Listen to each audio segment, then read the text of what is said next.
When last seen in Frogware's Adventures of Sherlock Holmes series, a detective was investigating a H.P. Lovecraft-inspired cult in The Awakened. For the follow-up, they're still stuck in crossover mode, though this time it's crossed with something a little bit more obscure, at least in the English-speaking world.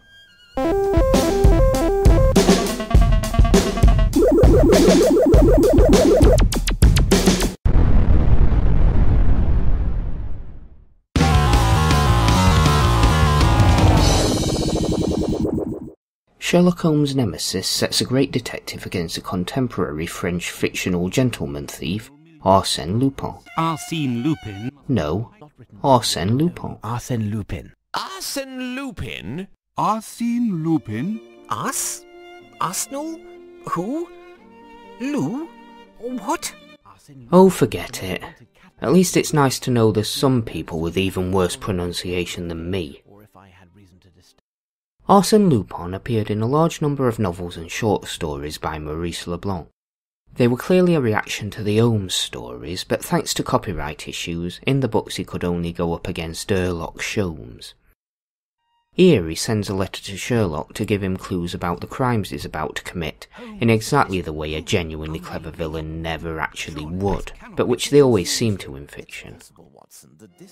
The game runs on the exact same engine as The Awakened did, so the whole of the opening Baker Street layout will look quite familiar to anyone who played that game.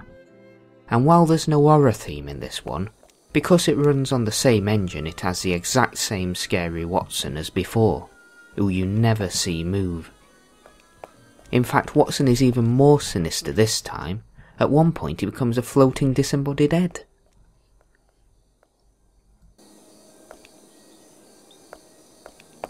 Looking around 221B Baker Street, you will find plenty of references to Holmes's previous cases, including the earlier games. What? This accursed statue is still here? I've asked Mrs. Hudson to remove it for us. Has an interesting taste And the original stories. It was in this statue that we found the famous Black Pearl of the Borgias. Now, gentlemen, if you would give me your undivided attention. Ah, this statue.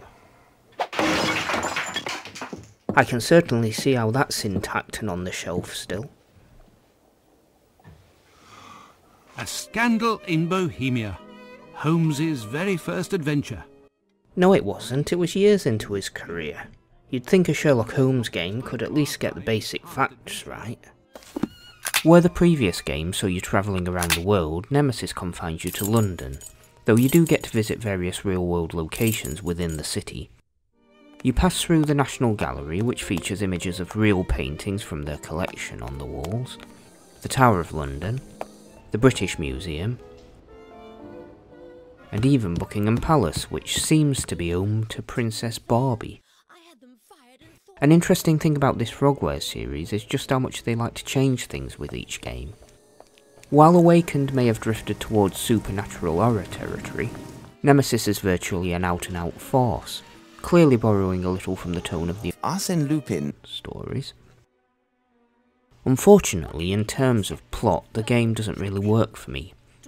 It's a sort of comedy that relies on the protagonists behaving in foolish ways that really aren't in keeping with the great detective, and become even more irritating in a game where the player is ahead of the characters and the game won't let you do anything about it.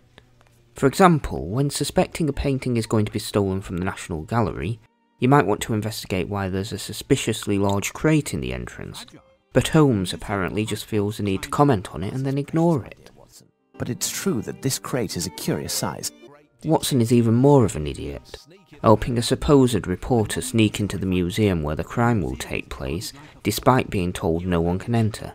The main thing is to find the key to open the confounded gate and get the guards out of the way for a few minutes.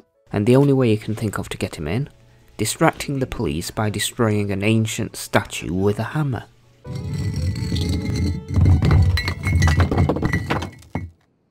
And that's not the only vandalism in the game. Holmes seems perfectly content to risk burning down the entire National Gallery. There's also the problem of having both a detective and a criminal that are both famous literary creations. The developers can't really have one win outright, so you could only ever have a cop-out mutual admiration society ending. At least there are quite a few eccentric characters to make up a little for the plot annoyances. I had them fired and thought that would suffice for Her Majesty, but no. It's rather pleasant watching all these pretty young men in uniform. Our Inspector, you are quite the joker, you are going to jail, and everybody... Shh! I'm a secret wall with ears. Shh! Sir? I'm a trendy tote bag. When it comes to the puzzles, you get a few bits of classic Sherlock Holmes style detective work, including the obligatory footprint analysis.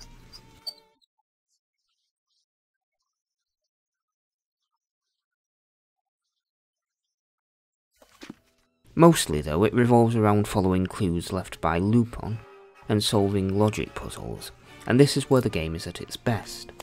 The gallery section ends up as a trail of clues to different paintings, while the British Museum is an extremely long trail of clues and puzzles involving various books and artefacts, such as historical coins, statues, the sheet music for Get Back by the Beatles. Wait, what? Return, return, return from whence you went. Return, return, return from whence you went. The song is Return, and the group The Scarabs. Oh, well, that's okay then, I guess. I really enjoyed the whole section, though it was quite disturbing to discover the Metropolitan Police is staffed almost entirely by clones. Not all the areas hold up so well though. A lot of the time things are strictly linear, leaving you not being able to do things until certain other things have happened. One of the notes left clearly implies I have to find pictures of St. Catherine in the gallery, but going round finding them all does nothing. It turns out I have to show the poem to the director, at which point it will start registering things. It's extremely frustrating. The Tower of London section has some interesting puzzles, but most of it involves trying to catch various different birds that have had clues attached to them, which doesn't exactly make sense when they could just fly away. After all, it's only the ravens that get their wings clipped by a monarchy so desperate to hang on to the privilege and the last pretence of power that they cling to superstition. All the game's problems culminate in the Buckingham Palace section. Holmes makes a complete dog's dinner of things here. Quite literally, you spend your time there performing ludicrous tasks such as working out how to prepare a meal for a dog and finding missing dolls.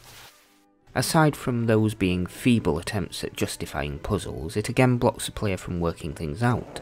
Suspecting the dog has hidden the dolls and finding a freshly created hole in the base of this armour, you'd think a detective might decide it might be worth investigating, but no, you can't even look at it.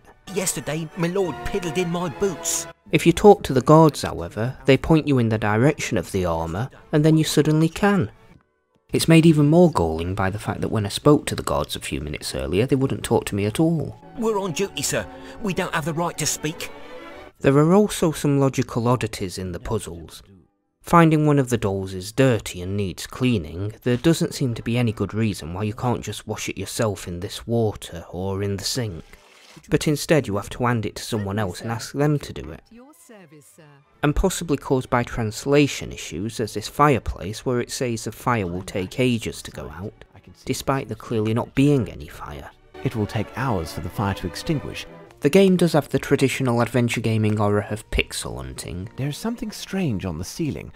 The bookshop that you visit at the various times isn't the worst instance, but it's a good example of the sort of annoyance caused by this, with the shopkeeper being no help at all.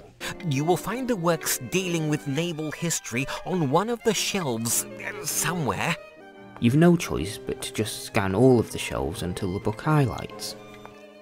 Thankfully, as with The Awakened, there is a remastered version of the game which assuages some of the problems.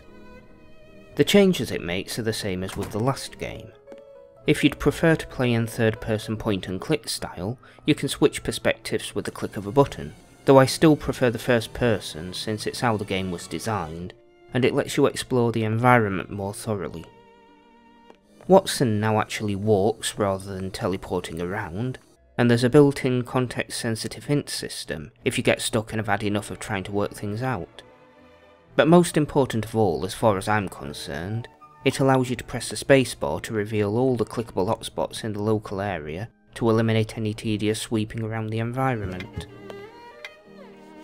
The one downside I had with the remastered version was a strange problem with the graphics settings, which required a restart to change to maximum, but then would revert back to default every time I reloaded the game. Ultimately though, the hotspot highlighting makes a remaster the version to go for. Whether the game is worth playing really is down to what you're looking for. As a Sherlock Holmes story, it's not a success really, but as a series of logic puzzles and a trail of treasure hunt style clues, it's really quite enjoyable. If you're a fan of puzzles, then the British Museum section alone makes a game worth playing. It's just a shame the feel of a Doyle story has been lost in the quest for the more farcical feel of Lupin. Still, it shows variety following the previous game, and Holmes would next be confronting much darker territory in the next game when he confronts the real world. But for now... Safe journey, Monsieur Lupin.